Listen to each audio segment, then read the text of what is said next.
Hello guys, आज हम Indian constitution का नेक्स्ट टॉपिक भारत के स्रोत लेकर आए हैं। चलिए इसके बारे में स्टडी करते हैं।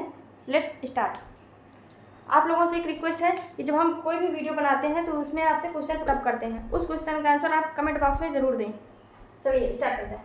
भारत के स्रोत, देखिए ये क्या है।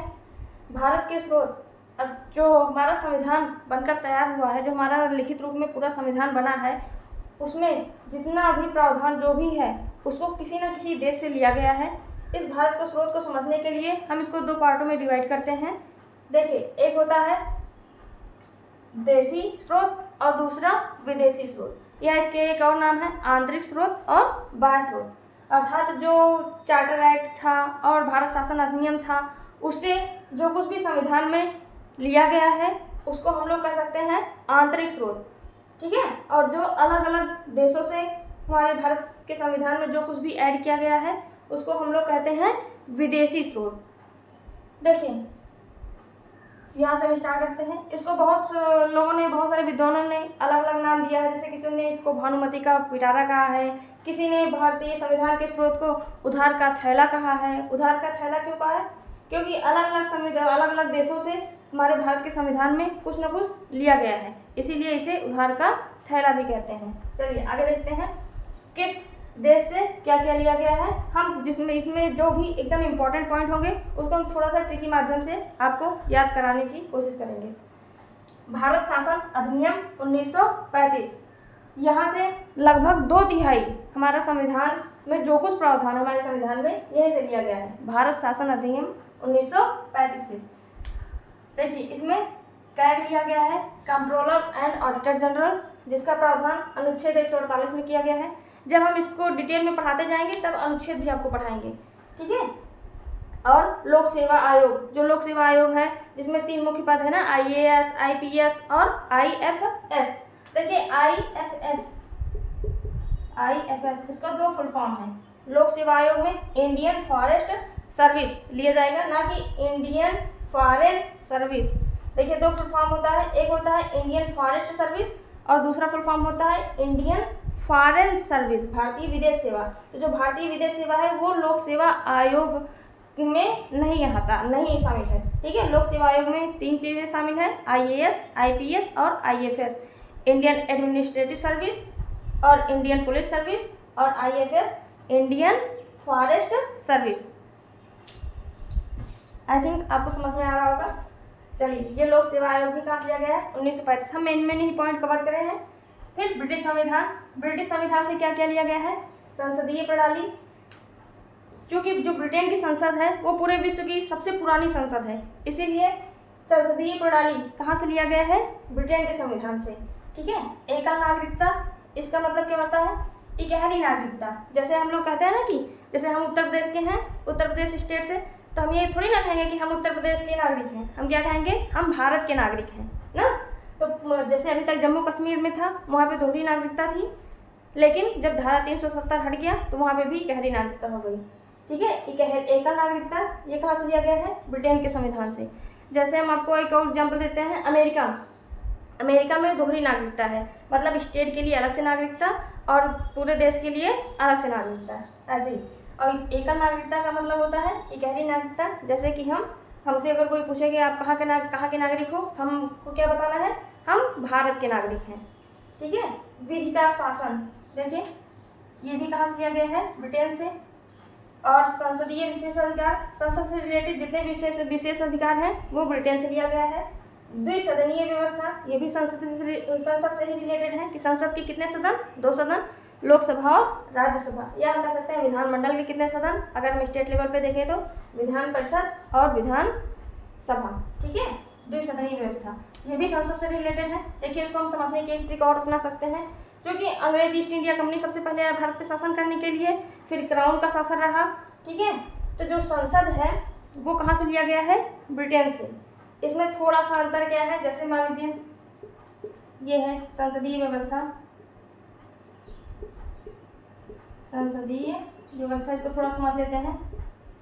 कहाँ से लिया गया है? ब्रिटेन से। लेकिन थोड़ा सा डिफरेंस क्या है कि ब्रिटेन में क्या है? ब्रिटेन में है राजतंत्र, ये थोड़ा सा डिफरेंस है इंडिया में। और भारत में क्या है? भारत में है गणतंत्र। ब्रिटेन में कैसी व्यवस्था है? राजतंत्रात्मक, और भारत में गणतंत्रात्मक।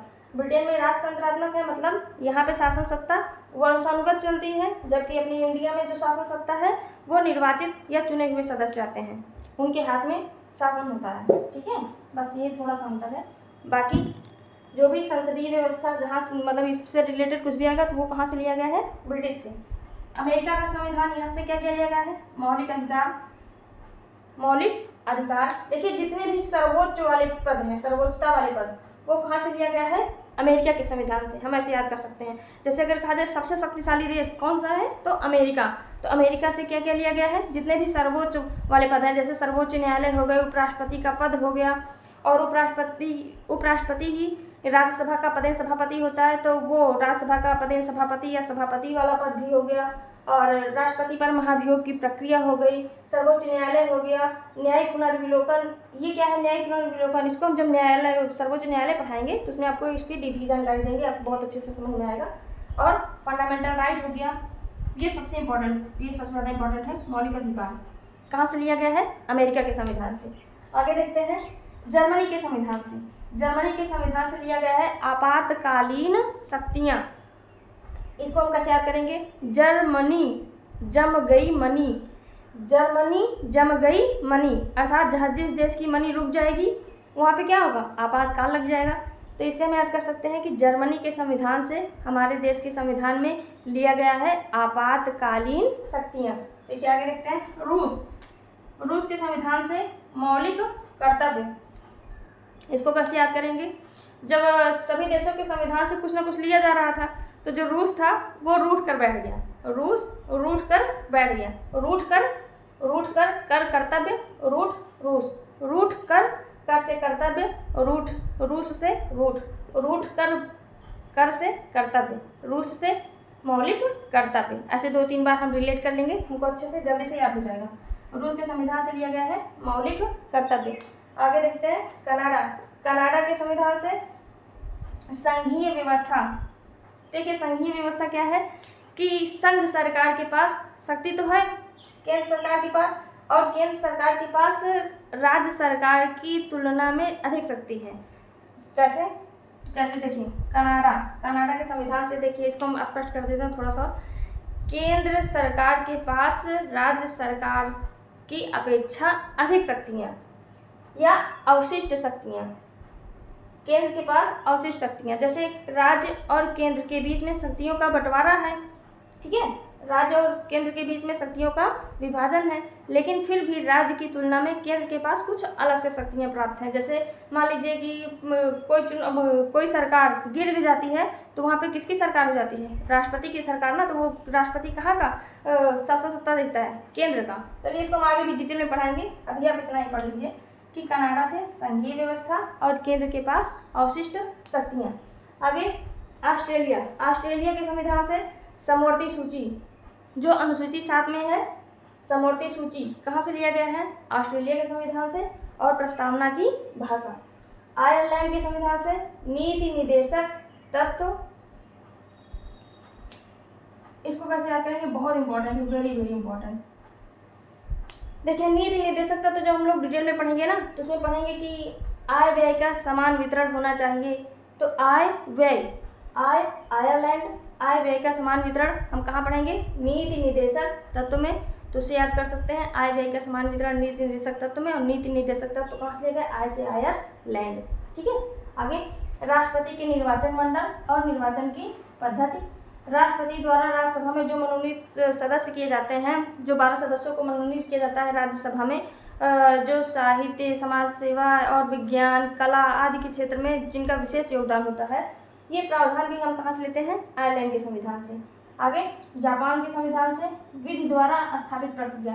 देखिए इसमें बहुत ज़्यादा कन्फ्यूजन होता है। जापान के संविधान से विधि द्वारा स्थापित प्रक्रिया, जबकि ब्रिटेन के संविधान से विधि का शासन।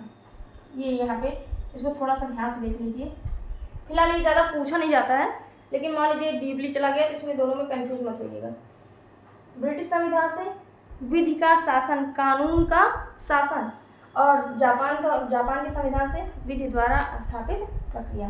दक्षिण अफ्रीका के संविधान से संविधान संशोधन की प्रक्रिया। इसकी भी ट्रिक है, देख लेते हैं। देखिए दक्षिण अफ्रीका अब संविधान संशोधन होने में बहुत सारे खर्चे लगे, बहुत सारे खर्चे होंगे, वो हम ट्रिक वाइज बता रहे हैं, समझ लीजिए थोड़ा सा। संविधान संशोधन की प्रक्रिया, संविधान संशोधन जब हम करेंगे तो उसमें बहुत सारा खर्चा लगेगा ना, तो भारतीयों ने सोचा इतना सारा खर्चा को कैसे बचाया जाए, इसलिए उन्होंने कहाँ से ले लिया, दक्षिण अफ्रीका। फ्री का मतलब फ्री में ही संशोधन कर दिया जाए, फ्री का। दक्षिण अफ्रीका संविधान संशोधन की प्रक्रिया। इतना आई थिंक आपको समझ में आया होगा। चलिए आज का क्वेश्चन देख लीजिए। आज का क्वेश्चन है जो नेक्स्ट वीडियो हम अपलोड कर चुके हैं उसमें से देते हैं। भारत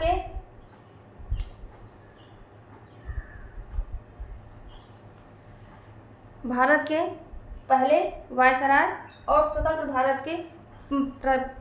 भारत के पहले भारतीय वायसराय वो गवर्नर जनरल कौन थे, आप लोगों को कमेंट करके बताना है।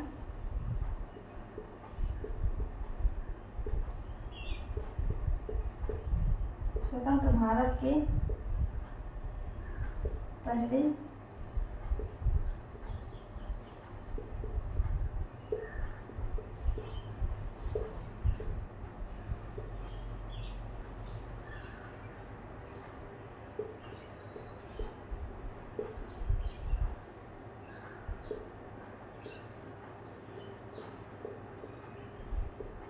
इन दो क्वेश्चन को आपको कमेंट करके नीचे कमेंट बॉक्स में बताना है। Thanks for watching my video. Like, subscribe and share.